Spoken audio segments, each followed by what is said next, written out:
Après le double scrutin, le président du Net, député de la 6e législature a décidé de quitter la scène politique togolaise pour de bon. L'ex-député l'a annoncé dans un message publié sur sa page Facebook après plusieurs jours de silence. Le parti sera désormais dirigé par le premier vice-président jusqu'à l'organisation d'un congrès au cours duquel un nouveau président sera élu.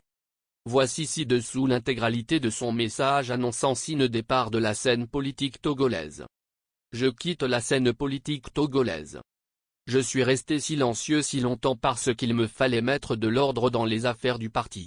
Je viens de finir une ultime réunion du bureau national.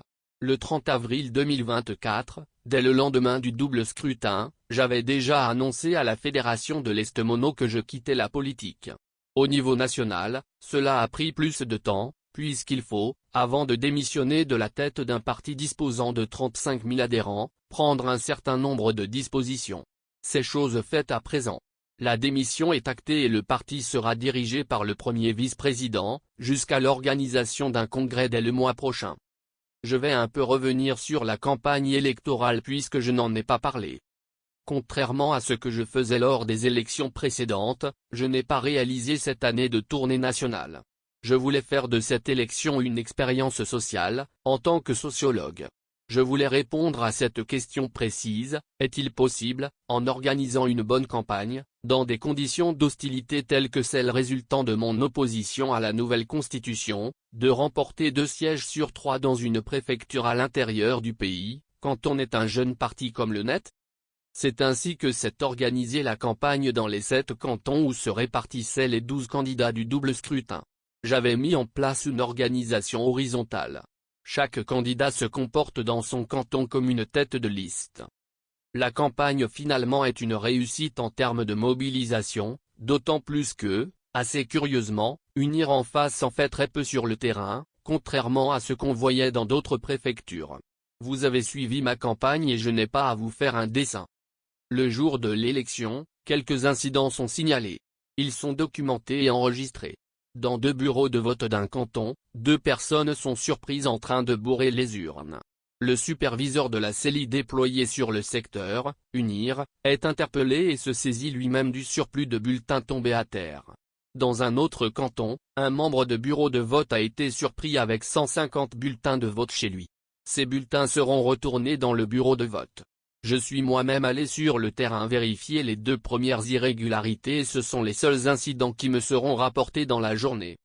C'est à partir de 16 h, quand commencent les dépouillements, que le processus va complètement sortir de son cadre légal. J'avais mis un dispositif pyramidal de collecte des résultats. Il y avait à la base les membres de bureau de vote, 324. Juste au-dessus, les délégués, pour renforcer les membres de bureau de vote qui en faisaient la demande. Nous sommes partis de 150 délégués pour atteindre plus de 200 au cours de la journée. Il y avait ensuite les superviseurs, chargés de surveiller des secteurs donnés en journée puis de ramasser les PV après le vote, et enfin les candidats, transformés en superviseurs, chargés de rassembler les PV et de les rapporter au siège. Enfin, une équipe de contrôleurs, au siège, chargée d'appeler chaque membre de bureau de vote pour recueillir les résultats immédiatement sur une fiche de compilation identique à celle de la CELI. Pour compléter le tout, les membres des bureaux ont reçu dans la journée chacun 7 SMS, rappelant les dispositions du code électoral et appelant à la vigilance.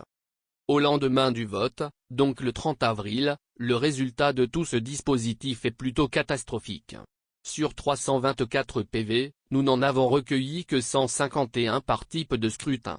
Les motifs d'absence de PV sont multiples mais le plus récurrent est le refus de donner les PV à nos membres de bureau de vote, quand il ne s'agit pas de menaces et d'intimidation.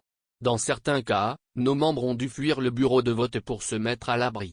Et la dernière raison est que certains de nos membres de BV ont simplement disparu et n'ont plus répondu au téléphone depuis lors. Quand on analyse les PV à notre disposition, on réalise que c'est uniquement dans 2 cantons qu'ils reflètent la réalité d'une élection plurielle et équitable. Le taux de participation est conforme à celui observé lors de nos tournées dans les bureaux de vote à la fermeture de ceux-ci, soit entre 35 et 45%. Les gens ne sont pas sortis voter, nous n'avons observé de l'affluence nulle part. Dans les bureaux de vote de ces 2 cantons, j'ai environ les 2/5 de dévoix. Dans les 5 autres cantons, en dehors centre de vote où étaient mes candidats au moment du dépouillement, les PV se présentent majoritairement sous la forme suivante: nombre d'inscrits, 290, c'est un exemple, nombre de votants 290, suffrages exprimés unir 80% et le reste des candidats de l'opposition 20%. Certains PV montrent les résultats suivants: inscrits 290, exemple toujours, votant 290, unir 290, autres candidats 0,0,0. Un certain nombre de PV aussi sont vides avec pourtant les signatures des membres de bureau de vote. Il a aussi été documenté que des PV ont été remplis devant la CELI, sans compter un certain nombre dont les résultats ont été barrés et modifiés. La compilation des résultats dans la préfecture sera laborieuse, comme je l'ai dit, plusieurs PV sont soit difficiles à exploiter, soit les résultats sont difficiles à comprendre. Comment 100% des inscrits peuvent voter dans un bureau de vote, parfois sans qu'il n'y ait des procurations. Mais cet argument, techniquement intenable, tombe facilement à l'épreuve du droit devant une cour constitutionnelle. La dernière anecdote de cet épisode, c'est que pendant 3 jours, on se retrouve avec 18 urnes sans PV. Elles sont là, ces 18 urnes sans PV, avec personne pour donner les résultats.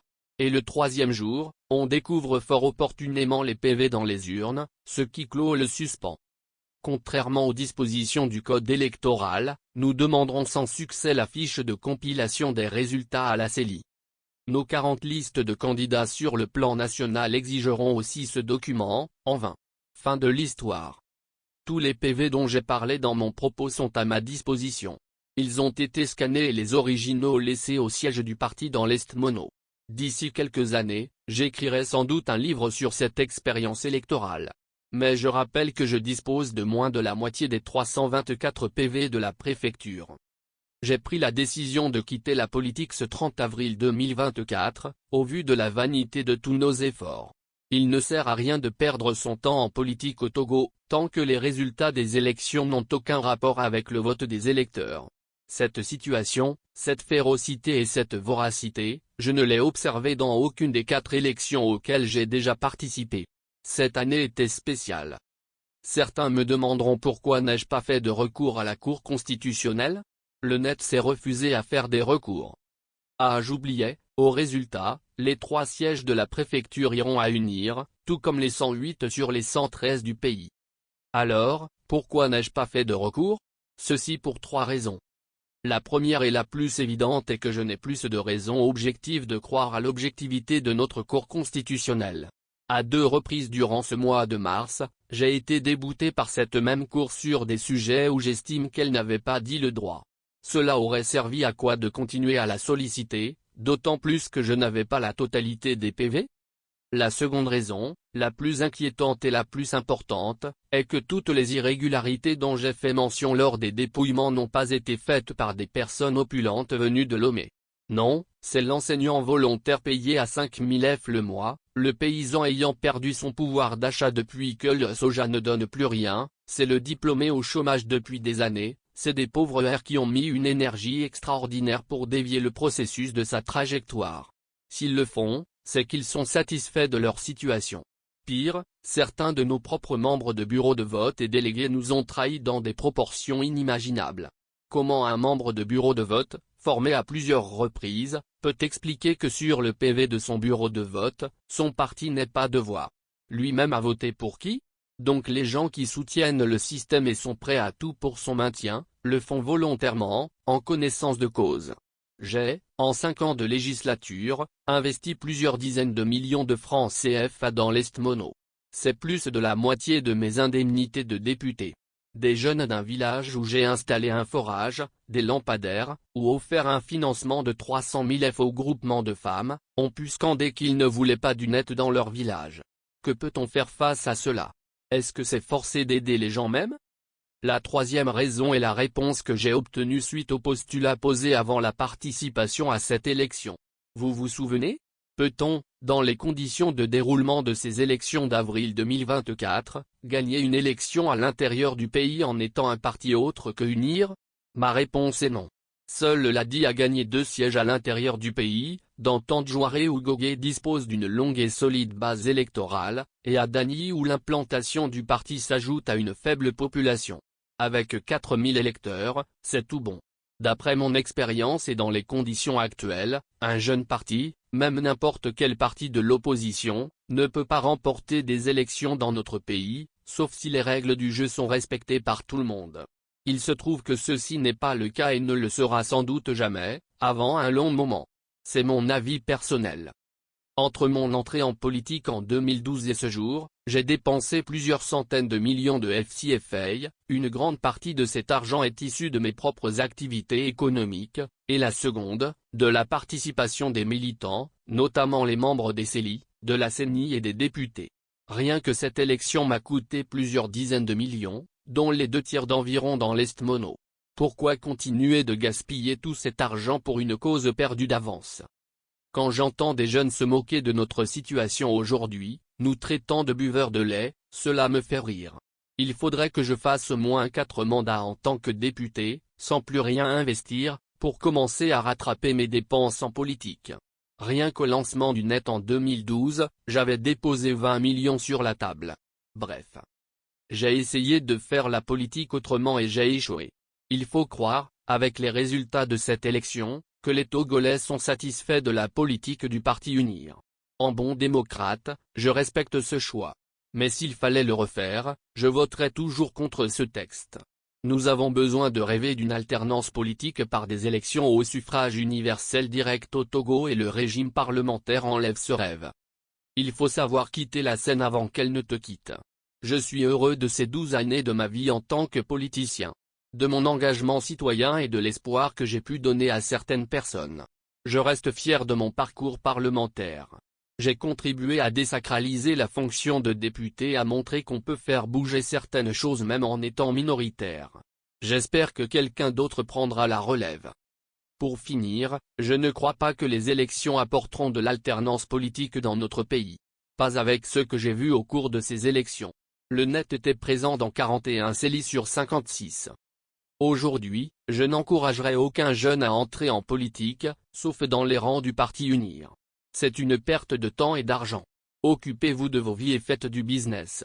Nous restons un pays à économie libérale et on peut encore réussir en affaires, jusqu'à un certain niveau. Pas pour devenir milliardaire, il ne faut pas rêver non plus. Voilà, l'homme politique prend congé. En réalité, cela fait 4 ans que j'aurais déjà dû céder ma place de président du net. Le mandat selon nos statuts est de 4 ans renouvelable une seule fois et j'ai fait 4 années de trop. Il faut à présent rendre le tablier. Les jeunes feront sans doute mieux que moi et je reste bien entendu un militant du parti, mais de second rang, tout simplement. Je vais retourner à mes premiers amours, entrepreneuriat, tourisme, culture et motivation des jeunes. Je suis un vendeur de caméras de surveillance et d'équipements de sécurité et je suis plutôt un bon vendeur. Place au business à présent. J'ai toujours eu un esprit chevaleresque et on peut servir son pays et ses compatriotes autrement. Ma vie est un éternel recommencement. Quand j'ai quitté l'armée en 2008, ma situation économique n'était pas terrible et 3 ans plus tard, j'avais un chiffre d'affaires annuel à 9 chiffres avec ma principale entreprise. Je me donne une année pour faire le double, avec Vanessa. Heureusement qu'elle est là et me soutient en permanence. Ce pays nous appartient à nous tous. Nous y sommes nés, nous y grandissons et nous y mourrons.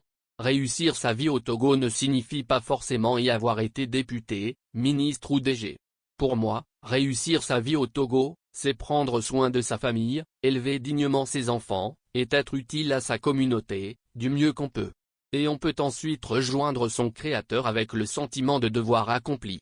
C'est pour cette raison que je suis resté en permanence un homme humble, un homme au milieu du peuple. Ce que l'homme fait de sa vie, résonne dans l'éternité.